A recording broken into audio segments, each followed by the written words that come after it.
Good morning students. संस्कार Bharti PG college की online classes में आपका स्वागत है। जैसा कि हमने कल बीए पार्ट सेकंड जो पेपर फर्स्ट है प्रशासनिक संस्थाएं, उसमें हमने कल शासन का संगठन पढ़ा था। इसमें मैंने आपको सरकार की जो अंग है, तीनों अंग है, व्यवस्थापिका, कार्यपालिका, न्यायपालिका, इसका हमने केंद्रीय स्तर पर और राज्य स्तर पर कितने भागों में इनको डिवाइड किया है ये कल हमने पढ़ा था। तो कल मैं आपको कार्यपालिका व्यवस्थापिका समझा चुकी थी। आज हम शासन का संगठन कार्यपालिका के बारे में पढ़ेंगे। सबसे पहले आपको पता होना चाहिए कि कार्यपालिका क्या होती है। तो कार्यपालिका व्यवस्थापिका द्वारा जो भी कानून बनाए जाते हैं उनको क्रियान्वित करने का कार्य करती है। अतः जो कार्यपालिका है वो प्रशासन का एक महत्वपूर्ण होता है। सारा जो प्रशासन है वो कार्यपालिका के इर्द गिर्द ही घूमता है, अर्थात ये शासन की धुरी माना जाता है, अर्थात शासन का केंद्र बिंदु माना जाता है। बिना कार्यपालिका के शासन नहीं चल सकता है। जैसे बिल क्राइस्ट है, बिल क्राइस्ट ने कहा है कि कार्यपालिका सरकार का वह अंग है जो कानून में अभिव्यक्त जनता की इच्छा को क्रियान्वित करता है। अर्थात कहने का अर्थ है कि लोक कल्याणकारी जो कार्य हैं, जनता के कल्याण के लिए जो कार्य किए जाते हैं, उन कार्यों को करने का कार्यपालिका महत्वपूर्ण योगदान होता है। तो कार्यपालिका का महत्वपूर्ण योगदान होता है जो जन कल्याणकारी कार्य होते हैं। अब हम इसमें पढ़ेंगे कि कार्यपालिका के कितने प्रकार होते हैं, कार्यपालिका के क्या कार्य होते हैं और कार्यपालिका के बढ़ते हुए कार्य क्षेत्र का क्या कारण है, और जो एक कार्यपालिका है उसमें महत्वपूर्ण गुण क्या क्या होते हैं। तो सबसे पहले हम बात करेंगे कार्यपालिका के प्रकार की। अगर कार्यपालिका के प्रकार, कार्यपालिका जो है वो 6 प्रकार की होती है। सबसे पहले आती है नाम मात्र की कार्यपालिका, वास्तविक कार्यपालिका। दूसरी जो कार्यपालिका है वो संस्थात्मक एवं अध्यादेशात्मक कार्यपालिका। तीसरी कार्यपालिका है एकल कार्यपालिका एवं बहुल कार्यपालिका। चौथी है राजनीतिक और स्थायी कार्यपालिका। पांचवी है वंशानुगत एवं निर्वाचित कार्यपालिका और छठी है उत्तरदायी एवं अनुत्तरदायी कार्यपालिका। सबसे पहले हम बात करते हैं नाम मात्र की कार्यपालिका एवं वास्तविक कार्यपालिका। जैसा कि इसके नाम से स्पष्ट हो रहा है, नाम मात्र मतलब केवल नाम की, जिनके पास शक्तियां तो होती है लेकिन व्यवहार में वो उसका प्रयोग नहीं कर सकते हैं। वास्तविक का मतलब रियल में, जिनके पास सैद्धांतिक तौर से भी शक्तियां होती हैं और व्यवहारिक तौर से भी शक्तियां होती हैं। तो नाम मात्र की कार्यपालिका वह कार्यपालिका होती है जिसमें शासन की शक्तियां केवल नाम मात्र की होती है। जिस कार्यपालिका में शासन की शक्तियां नाम मात्र की होती है वो नाम मात्र की कार्यपालिका कहलाती है। और वास्तविक कार्यपालिका वह कार्यपालिका होती है जिसमें कार्यपालिका की जो शक्तियां हैं वो वास्तविक रूप से कार्यकारी के पास रहती है। मतलब जो शासन का अध्यक्ष होता है वो कार्यपालिका की शक्तियों का प्रयोग भी कर सकता है, सैद्धांतिक रूप से भी और व्यवहारिक रूप से भी। अगर हम बात करें जैसे भारत और ब्रिटेन की हम बात करें तो भारत ब्रिटेन में, जैसे ब्रिटेन में जो शासक है, ब्रिटेन का जो राजा है, वो नाम मात्र की कार्यपालिका कहलाती है। और इंडिया में अगर बात करें तो इंडिया में या भारत में जो राष्ट्रपति है वो नाम मात्र की कार्यपालिका कहलाती है। कहने का अर्थ है राष्ट्रपति जो होता है उसके पास शक्तियां तो होती हैं, सैद्धांतिक रूप से शक्तियां होती हैं, लेकिन व्यवहार में वह उसका प्रयोग नहीं कर सकता है। उसके लिए उसे प्रधानमंत्री और मंत्रिपरिषद की निर्णय की आवश्यकता होती है। अगर हम वास्तविक कार्यपालिका की बात करें तो वास्तविक कार्यपालिका भारत की यदि हम बात करें तो भारत में वास्तविक कार्यपालिका होती है प्रधानमंत्री एवं मंत्रिपरिषद। तो प्रधानमंत्री और मंत्रिपरिषद के द्वारा जो निर्णय लिए जाते हैं उसी के आधार पर शासन कार्य आगे चलता है, सुचारू रूप से चलता है। तो ये बात हुई हमारी नाम मात्र की कार्यपालिका और वास्तविक कार्यपालिका। अब हम बात करते हैं संस्थात्मक एवं अध्याशात्मक कार्यपालिका। संस्थात्मक जैसे कि नाम से स्पष्ट हो रहा है संसद, इसमें एक शब्द आ रहा है संसद। अध्याशात्मक, इसमें एक शब्द आ रहा है अध्यक्ष।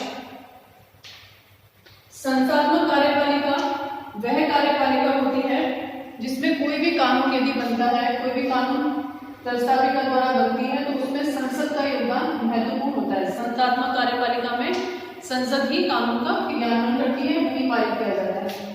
अध्याशात्मक कार्यपालिका, अध्याशात्मक कार्यपालिका वह होती है जिसमें शासन की शक्ति केवल अध्यक्ष के पास होती है। यदि हम भारत की बात करें तो भारत में जैसे हमने पढ़ा था कि व्यवस्थापिका जो होती है वो संसद होती है, संसद में भी कानून को पारित किया जाता है। अतः भारत में जो है वो संस्थात्मक कार्यपालिका है। और यदि हम भारत की बात अमेरिका की बात करें तो जो राष्ट्रपति होता है उस राष्ट्रपति होता है वो अध्यक्ष होता है। अतः अमेरिका की यदि हम बात करते हैं तो अध्याशात्मक कार्यपालिका अमेरिका में राष्ट्रपति होता है। अब हम बात करते हैं एकल और बहुल कार्यपालिका। एकल कार्यपालिका का मतलब होता है एक, और बहुल मतलब होता है बहुत सारे। एकल कार्यपालिका जैसे यदि हम बात करते हैं भारत की बात करते हैं तो भारत में जो मंत्रिपरिषद है या प्रधानमंत्री है उसी के हाथ में शासन की शक्ति होती है।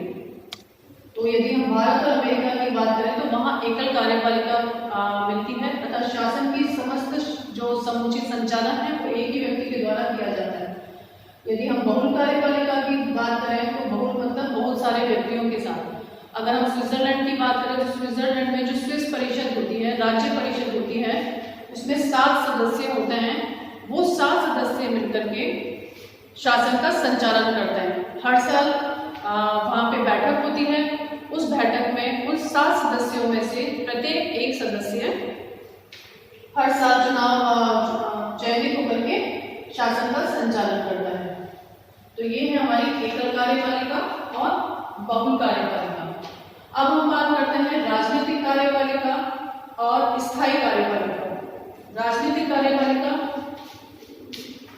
नाम से स्पष्ट हो रहा है राजनीति, और स्थायी मतलब जो शासन में स्थायी रूप से होता है। अर्थात कोई भी राजनीतिक पार्टी हो, लेकिन जो काम करने वाले अधिकारी और कर्मचारी हैं वो स्थायी रूप से होते हैं। यदि हम राजनीतिक कार्यपालिका की बात करें तो भारत में राजनीतिक कार्यपालिका जिसे हम जनप्रतिनिधि के रूप में चुनते हैं या निर्वाचन के बाद जो सत्ता में आता है, जो शासन में आता है, वो राजनीतिक कार्यपालिका। जैसे प्रधानमंत्री हो गए, राष्ट्रपति हो गए, ये राजनीतिक कार्यपालिका होती है। यदि हम बात करें स्थायी कार्यपालिका की तो जो स्थायी कार्यपालिका है वो कोई भी किसी भी राजनीति का, यदि किसी भी राजनीति पार्टी का कोई भी सदस्य शासन में आता है उसके साथ में काम करने वाले जो भी प्रशासनिक अधिकारी हैं वो स्थायी होते हैं। अर्थात सरकार बदलने के साथ साथ में जो प्रशासनिक अधिकारी और कर्मचारी हैं वो नहीं बदलते हैं, वो स्थायी रूप से कार्य करते हैं। अर्थात प्रधानमंत्री या मंत्रिपरिषद के जो योगदान करते हैं कार्य में वो स्थायी रूप से प्रशासनिक अधिकारी एवं कर्मचारी करते हैं। कहने का अर्थ है कि जनप्रतिनिधि जो चुने जाते हैं वो जनता के माध्यम से चुने जाते हैं, जबकि स्थायी कार्यपालिका जो होती है वो स्थायी रूप से अपने पद पर आसीन होती है और अपना कार्य करती है। सरकार कोई भी हो लेकिन वो निष्पक्ष रूप से अपना कार्य करती है अथवा प्रधानमंत्री और मंत्रिपरिषद को योगदान देती है। अब हम बात करते हैं वंशानुगत एवं निर्वाचित कार्यपालिका की। वंशानुगत का अर्थ होता है कि कोई भी सत्ता या शासन में जो भी व्यक्ति कार्य कर रहा है वो वंश के आधार पर, वंश मतलब जो सत्ता या शासन में चले आ रहा है वो अपने वंश को क्रमबद्ध करता है। तो वंशानुगत जो होती है वो पैतृक सत्ता के रूप में शासन करती है। निर्वाचित जैसा कि नाम से स्पष्ट होता है निर्वाचन के द्वारा, मतलब जनता के द्वारा जो जनप्रतिनिधि निर्वाचित होते हैं वो कार्यपालिका निर्वाचित कार्यपालिका कहलाती है। नेक्स्ट है उत्तरदायी एवं अनुत्तरदायी कार्य उत्तरदायी कार्यपालिका जो होती है वो संसद के प्रति उत्तरदायी होती है। जो भी कार्यपालिका है वो संसद के द्वारा अपने कार्य का संचालन करती है। और अनुत्तरदायी कार्यपालिका वह होती है जो संसद के प्रति उत्तरदायी नहीं होती है। उत्तरदायी कार्यपालिका में यदि कोई भी कानून पारित होता है, कोई भी कानून क्रियान्वित किया जाता है, तो वो संसद में उसके लिए बिल पास किया जाता है। तो ये सभी कार्य उत्तरदायी कार्यपालिका में होते हैं। तो ये बात थी हमारी कार्यपालिका के प्रकार की। आप कार्यपालिका के प्रकार को चार्ट के माध्यम से समझा सकते हैं। चार्ट के भी कई प्रकार होते हैं, जैसे कि आप उसको फ्लोर डायग्राम से बता सकते हैं। फ्लोर डायग्राम का मतलब होता है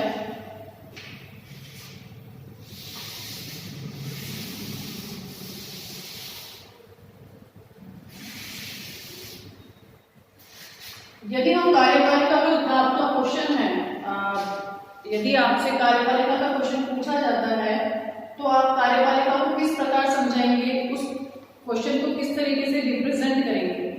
तो जैसे कि हमने सबसे पहला टॉपिक लिया कार्यपालिका का अर्थ, उसकी परिभाषा। अगर हमें कार्यपालिका के प्रकार समझाने हैं तो आप पहले कार्यपालिका के प्रकार लिख दीजिए। जैसे फ्लोर डायग्राम में आपने कार्यपालिका के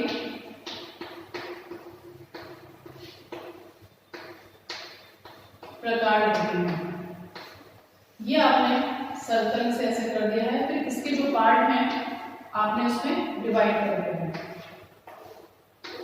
यहाँ पे आप लिख सकते हैं एकल कार्यपालिका, बहु कार्यपालिका, उत्तरदायी कार्यपालिका, अनुत्तरदायी कार्यपालिका। तो इस तरीके से आप इसे समझा सकते हैं। इसे मैं और डिस्क्रिप्शन से आपको लास्ट में समझा दूंगी।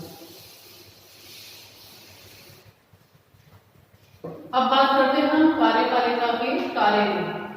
कार्यपालिका जो होती है वो केंद्रीय स्तर पर जो कार्यपालिका है वो क्या क्या कार्य करती है। तो पहला कार्य जो होता है वो प्रशासन संबंधी कार्य होता है। कार्यपालिका जो होती है वो प्रशासन संबंधी कार्य करती है। कौन कौन सी योजनाएं क्रियान्वित करनी होती है, जनता के हित के लिए कौन कौन सी योजनाएं क्रियान्वित करनी है, उनके प्रशासन में किनकी भर्ती, किनकी नियुक्ति करनी है, इस सभी कार्यों के लिए कार्यपालिका अपना महत्वपूर्ण योगदान देती है। अब हम बात करते हैं देश की रक्षा। देश की रक्षा का मतलब है जो तीनों सेनाएं हैं हमारी, नौसेना, आर्मी और एयरविंग जो है, तो उनके लिए उनका जो कार्यकारी अध्यक्ष होता है वो राष्ट्रपति होता है। अर्थात देश में कभी जो युद्ध की स्थिति होती है या शांति समझौते की स्थिति होती है उसमें कार्यपालिका अपना महत्वपूर्ण योगदान देती है।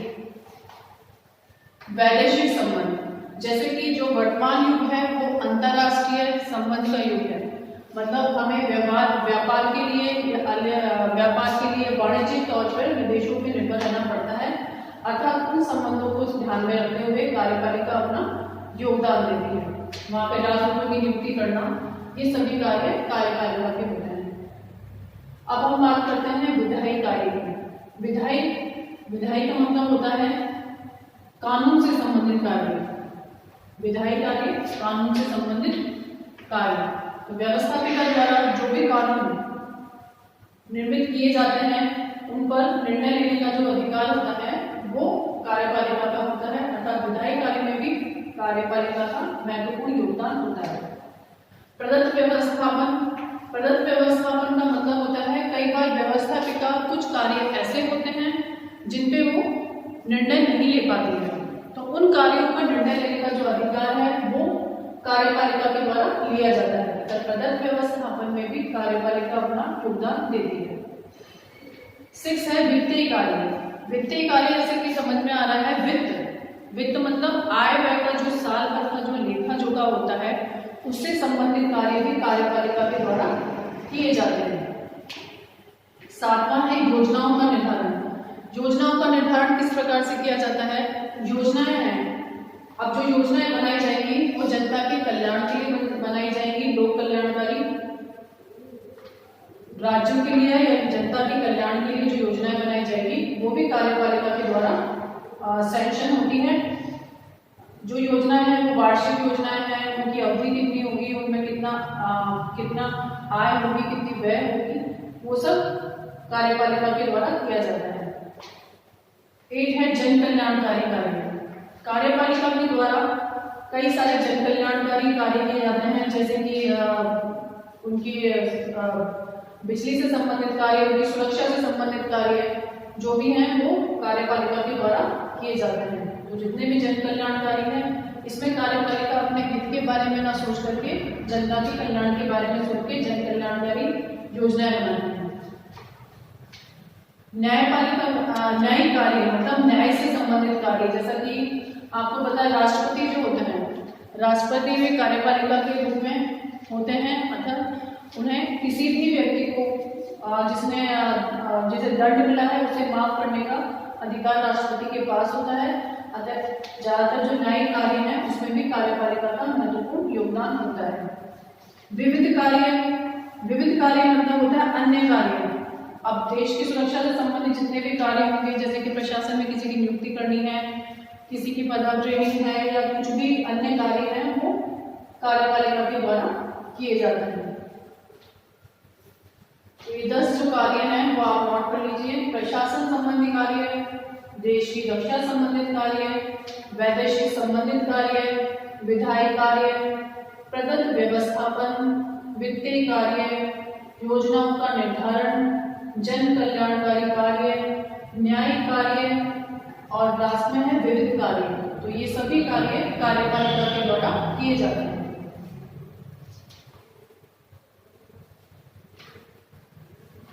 अब हम बात करते हैं कार्यपालिका के बढ़ते हुए कार्य क्षेत्र का कारण क्या है। आज कार्यपालिका की जो इतनी महत्वता है, कार्यपालिका का जो दिन पे दिन इतना योगदान बढ़ता जा रहा है, वो उसका महत्वता क्या है, उसका मेन रीजन क्या है। तो सबसे पहले कार्यपालिका का जो कार्य क्षेत्र इतना बढ़ रहा है उसका सबसे पहले महत्वपूर्ण जो पॉइंट है वो है लोक कल्याणकारी राज्य की अवधारणा। कहने का अर्थ है आज का जो युग है वो लोक कल्याणकारी है। लोक कल्याणकारी मतलब जो भी कार्य है, जो भी प्रशासन से संबंधित जो भी कार्य है, जो जनता के कल्याण के लिए किए जाते हैं, वो कार्यपालिका के द्वारा किए जाते हैं। तो कार्यपालिका का आज कार्य इसलिए भी ज्यादा बढ़ रहा है कि उसे जनता के कल्याण के लिए कार्य करना होता है, लोक कल्याणकारी राज्य के लिए कार्य करना होता है। तो जितनी भी योजनाएं बनाई जाती हैं वो कार्यपालिका अपने निजी हित में न करके जनता के कल्याण के लिए कार्य करती है। इसलिए भी कार्यपालिका का आज के समय में कार्य क्षेत्र बढ़ रहा है। अब हम बात करते हैं, दूसरा पॉइंट है नियोजन। नियोजन का मतलब होता है योजनाएं बनाना, किसी कार्य की रूपरेखा तैयार करना। तो जैसे जैसे हम लोक कल्याणकारी कार्य के लिए, लोक कल्याणकारी राज्य के लिए हमें काफी सारे कार्य करने पड़ेंगे कार्यपालिका को, तो उसके लिए योजनाएं बनानी पड़ेंगी। वो योजनाएं किसके सहयोग से बनेगी? कार्यपालिका। तो कार्यपालिका लोक कल्याणकारी राज्य के लिए कई सारी योजनाएं बनाते हैं और नियोजन से संबंधित कार्य करते हैं। तीसरा है दलीय व्यवस्था। जैसे कि अब दल की बात करते हैं तो काफी सारे दल जो होते हैं वो दल जो है वो बढ़ते जा रहे हैं। उन दलीय व्यवस्थाओं को संचालित करने के लिए भी कार्यपालिका का कार्य क्षेत्र दिन ब दिन बढ़ता जा रहा है। चौथा जो पॉइंट है वो अंतरराष्ट्रीय संबंध। जैसा कि हमने कार्यपालिका के कार्य में पढ़ा था कि जो भी वैदेशिक संबंध है, विदेशों से हमें किस प्रकार के संबंध रखने चाहिए, वाणिज्य के में आर्थिक तौर पे जो संबंध रखे जाते हैं उसमें कार्यपालिका का महत्वपूर्ण योगदान होता है। अर्थात जहाँ से वाणिज्य के तौर पे या आर्थिक तौर पे जो भी संबंध है, राजदूतों की नियुक्ति करनी है, वो कार्यपालिका के कारण ही होती है। अर्थात उसका कार्यक्षेत्र अंतरराष्ट्रीय संबंध की वजह से भी बढ़ता जा रहा है। प्रदत्त व्यवस्थापन हमें बता चुके हैं, जैसे कि कई सारे निर्णय होते हैं जो कि व्यवस्थापिका के द्वारा, व्यवस्थापिका को निर्णय लेने में कठिनाई होती है तथा उन निर्णयों पर डिसीजन लेने के लिए कार्यपालिका का क्षेत्र बढ़ रहा है। अब हम बात करते हैं कार्यपालिका द्वारा व्यवस्थापिका को भंग करने की शक्ति। कार्यपालिका जो है वो व्यवस्थापिका को भंग भी कर सकती है। तो कार्यपालिका के पास ये शक्ति होती है कि व्यवस्थापिका को भंग कर सकती है, इसलिए भी कार्यपालिका का क्षेत्र बढ़ रहा है। अतः ये 6 पॉइंट हैं लोक कल्याणकारी राज्य की अवधारणा की वजह से नियोजन, दलीय व्यवस्था, अंतरराष्ट्रीय संबंध, पद्धति व्यवस्थापन, कार्यपालिका द्वारा व्यवस्थापिका को भंग करने की शक्ति। ये जो 6 पॉइंट है, इसकी वजह से आज कार्यपालिका का क्षेत्र बढ़ता जा रहा है, कार्यपालिका की महत्वता बढ़ती जा रही है। अब हम बात करते हैं कार्यपालिका में क्या क्या गुण होने चाहिए। एक अच्छी कार्यपालिका किस प्रकार की होनी चाहिए। कार्यपालिका में कार्यकुशलता, कर्तव्यपरायणता, निर्णय की शीघ्रता, सच्चाई व ईमानदारी, निष्पक्षता और गोपनीयता, ये 6 गुण ऐसे हैं जो कि कार्यपालिका में होने चाहिए। कार्यकुशलता, कार्यकुशलता का मतलब है कोई भी कार्यपालिका जनता के कल्याण के लिए जब कार्य करती है तो उसमें कार्यकुशलता का होना आवश्यक है। कहने का अर्थ है, यदि कार्यपालिका में काम करने वाले जो अधिकारी हैं या कर्मचारी हैं वो अपने आप कार्य अच्छे से करेंगे तो वो संगठन कार्यकुशल होगा, तो कार्यपालिका भी सशक्त होगी। तो कार्यपालिका में पहला गुण है कि उसमें कार्यकुशलता होनी चाहिए। दूसरा है कर्तव्यपरायणता। कार्यपालिका जो कि शासन संचालित कर रही है उनमें कर्तव्यपरायणता का गुण होना चाहिए, वो अपने कार्य के लिए ईमानदार होनी चाहिए। तो कर्तव्यपरायणता के साथ यदि वो अपना कार्य करेंगी तो वो जनता के हित के लिए कार्य कर सकती हैं और एक अच्छी कार्यपालिका का उदाहरण दे सकती हैं। तीसरा है निर्णय की शीघ्रता। निर्णय की शीघ्रता का मतलब है कि जो भी हम देश में कार्य करते हैं, जो भी कार्य किया जाता है, उस कार्य में जो भी डिसीजन लिया जाता है, मतलब जो भी निर्णय लिया जाता है उसमें शीघ्रता होनी चाहिए। शीघ्रता का कहने का मतलब है कि क्विक डिसीजन होता है, उसमें निर्णय लेने की शक्ति होनी चाहिए। निर्णय किस प्रकार से लिया जा सकता है, कौन सा निर्णय जनता के कल्याण के लिए या लोक कल्याणकारी प्रवृत्ति को बढ़ावा देगा। अतः निर्णय की शीघ्रता जो है वो अच्छी कार्यपालिका का एक महत्वपूर्ण गुण है। अब हम बात करते हैं सच्चाई व ईमानदारी। एक अच्छी कार्यपालिका या अच्छा जो शासन चलाने वाला है उसमें सच्चाई व ईमानदारी होनी चाहिए। उसमें जो काम करने वाले प्रशासनिक अधिकारी हैं व कर्मचारी हैं उनमें सच्चाई व ईमानदारी होनी चाहिए। कहने का अर्थ है उनमें कर्तव्यपरायणता की भावना होनी चाहिए। अतः वो अपने हित में, निजी हित में न सोच करके जनता के हित के बारे में सोचना चाहिए। अतः उन्हें अपने स्वार्थ से अलग रहना चाहिए। उन्हें अपने स्वार्थ की पूर्ति ना सोच करके जनता के कल्याण के लिए कार्य करना चाहिए। अब हम बात करते हैं निष्पक्षता की। निष्पक्षता का अर्थ होता है किसी एक पक्ष में न रहकर, मतलब निष्पक्ष रूप से सोचना चाहिए।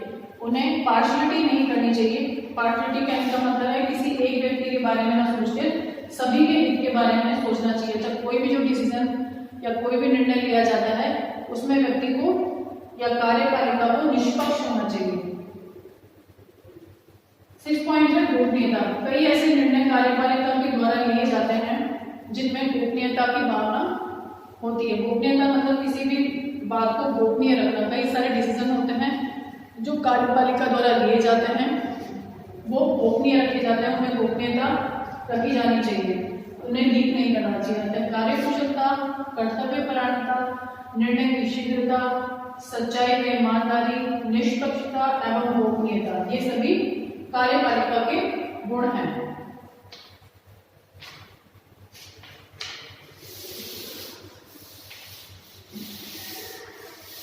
उम्मीद करती हूँ कि आपको ये कार्यपालिका का जो टॉपिक है वो अच्छे से समझ में आ गया होगा। आप ये जितने भी टॉपिक मैंने आपको नोट कराए हैं वो आप नोट कर लें। अब हम बात करते हैं जो एग्जाम में जो क्वेश्चंस बनता है कार्यपालिका, तो वो आपका बनेगा कि कार्यपालिका किसे कहते हैं, कार्यपालिका के प्रकार क्या होते हैं, कार्यपालिका में गुण क्या होते हैं और आज के समय में जो कार्यपालिका का क्षेत्र बढ़ रहा है उसका क्या कारण है। तो आप यदि जब क्वेश्चन बनता है कार्यपालिका का तो उसे डिस्क्राइब करने का तरीका मैं आपको बता देती हूँ। सबसे पहले आपको यदि कार्यपालिका पे प्रश्न आता है तो कार्यपालिका का अर्थ लिखेंगे।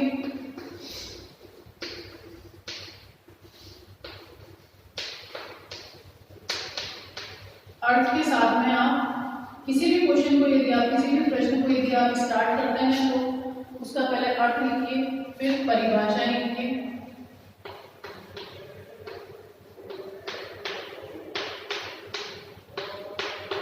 क्योंकि आपका 20 मार्क्स का क्वेश्चन आता है, 20 मार्क्स के हिसाब से आपका प्रेजेंटेशन अच्छा होना चाहिए, आपके प्रश्न को करने का तरीका अच्छा होना चाहिए। तो सबसे पहले आपने लिखा कार्यपालिका का अर्थ एवं परिभाषा।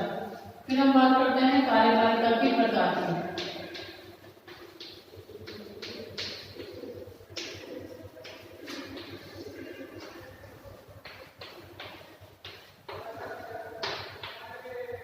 जैसा कि मैंने आपको बताया है कि आप अपने क्वेश्चन का जिस प्रकार से अच्छा रिप्रेजेंट करेंगे उतने ही आपका जो मार्क्स है वो स्कोर करेंगे आप।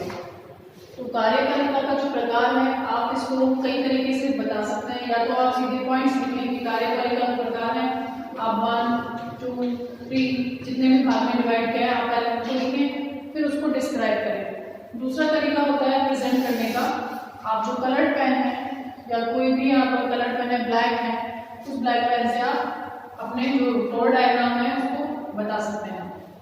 तो जैसे कि आपने कार्यपालिका के प्रकार है, जैसे मैंने आपको पहले बताया, कार्यपालिका बीच में लिखते हैं, ये होता है फ्लोर डायग्राम। फ्लोर डायग्राम मतलब फ्लावर के रूप में, आप इसको इस तरीके से बता सकते हैं।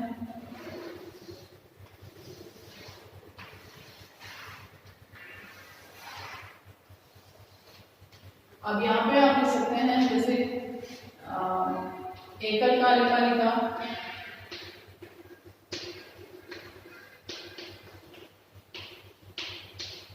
बहुल कार्यपालिका,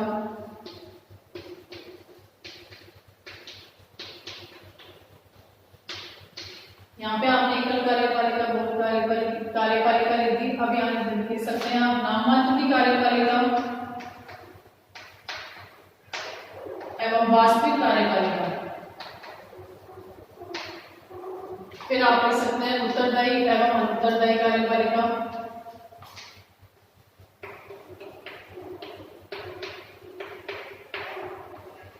मतलब जितने भी टाइप मैंने आपको पढ़ाए हैं वो आप इस फ्लोर डायग्राम के थ्रू बता सकते हैं।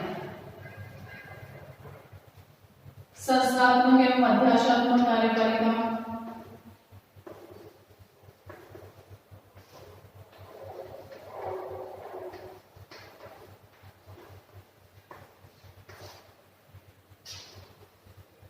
राजनीतिक एवं स्थायी कार्यपालिका,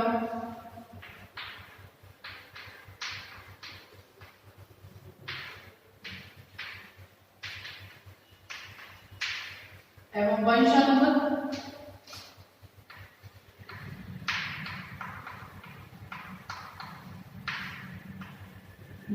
एवं स्थायी, वंशानुगत कार्यपालिका। तो इस प्रकार आपको जितने भी कार्यपालिका के प्रकार पढ़ाए गए हैं उसको आप फ्लोर डायग्राम, इसे कहते हैं फ्लोर डायग्राम। फ्लोर डायग्राम के थ्रू आप एग्जाम में समझा सकते हैं। इससे आपका प्रेजेंटेशन जो होगा वो काफी अच्छा होगा और स्कोर करने में आपको आसानी होगी। अगर आप फ्लोर डायग्राम में बताते हैं तो आप इसे इस तरीके से भी कर सकते हैं।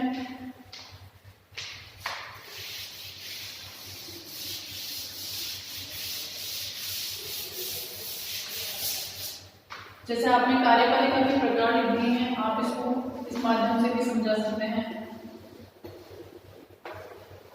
या आपने एरो किया, यहाँ पे आप कार्यपालिका के जितने भी प्रकार हैं वो आप यहाँ लिख सकते हैं। नाममात्र कार्यपालिका, वास्तविक कार्यपालिका, एकल कार्यपालिका, बहुल कार्यपालिका, संस्थात्मक, अध्याशात्मक, तो ये सारे कार्यपालिका के प्रकार आप यहाँ पॉइंट कर सकते हैं।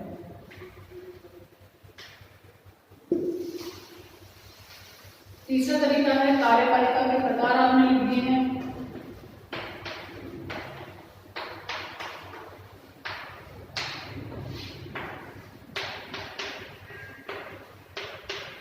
आपने सिंपल एरो दिया, आपने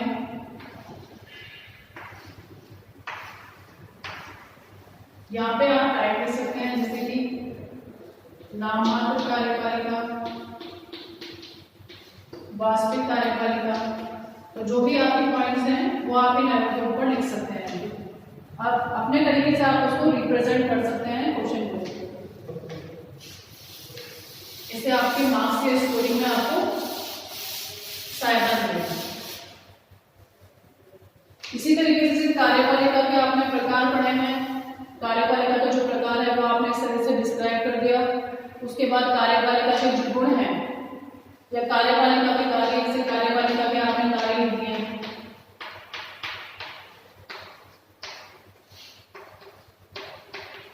जैसे आपने कार्यपालिका के कार्य दिए, इसको भी आप फ्लो डायग्राम से बता सकते हैं। फिर आपने डिवाइड कर दिए, जैसे मैंने आपको पहले बता चुकी हूँ कौन कौन से कार्य हैं, वो कार्य आप इनमें लिख सकते हैं। जितने भी कार्य हों आप इस तरीके से आप उसको डिस्क्राइब कर सकते हैं।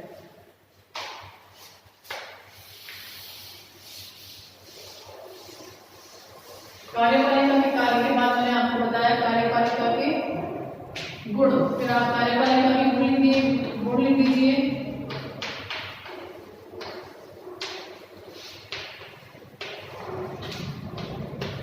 कहने का मतलब है कि आप जो भी पॉइंट लेते हैं, जैसे कार्यपालिका का परिभाषा ले लिया आपने, फिर आपने लिया कार्यपालिका के प्रकार, तो आपने एक जो डायग्राम है वो मान लो फ्लो डायग्राम बना दिया है। तो उसके बाद जब आप कार्यपालिका के कार्यों में या गुण में आएंगे तो आप उसको और तरीके से बता सकते हैं। जैसे आपने पहला जो पॉइंट है कार्यपालिका के प्रकार, वो आपने उसका फ्लो डायग्राम बना दिया। तो आप कार्यपालिका के गुण में आएंगे तो आप उसको चार्ट से बता दीजिए, इस तरीके से बता दीजिए।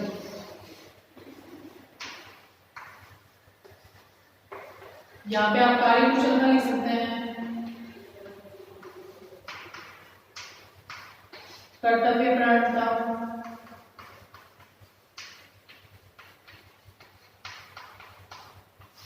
और जो भी गुण आपने अभी पढ़े थे यहाँ पर वो आप इसमें डिस्क्राइब कर सकते हैं। तो मतलब आप एक ही प्रश्न में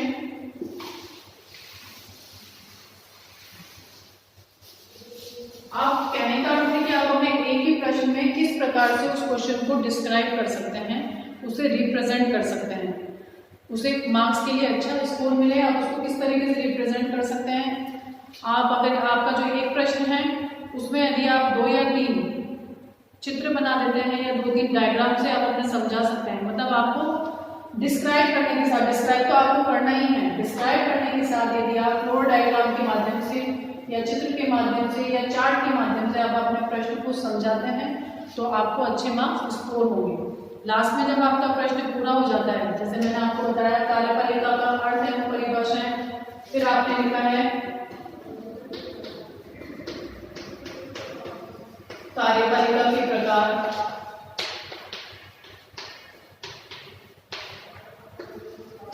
कार्यपालिका के कार्य,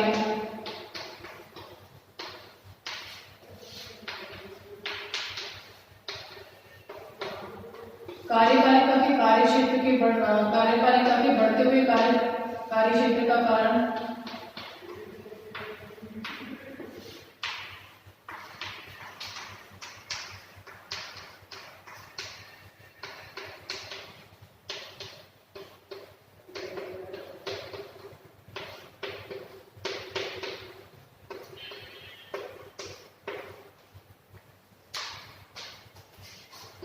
कार्यपालिका के गुण,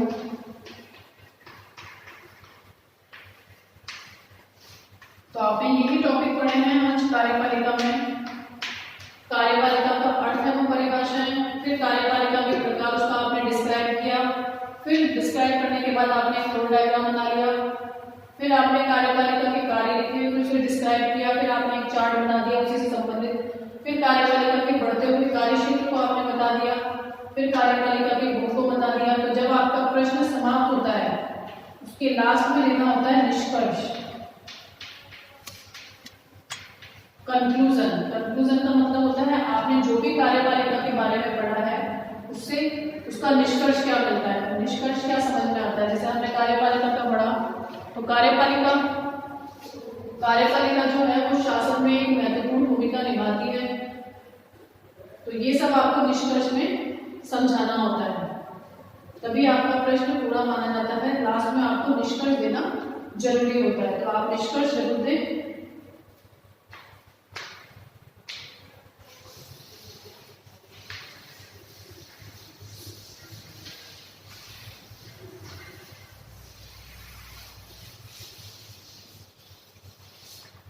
इसी के साथ आज हमारा जो कार्यपालिका है, कार्यपालिका का जो पॉइंट है वो समाप्त होता है। इसके बाद हम नेक्स्ट कक्षा में नेक्स्ट पॉइंट पढ़ेंगे। धन्यवाद।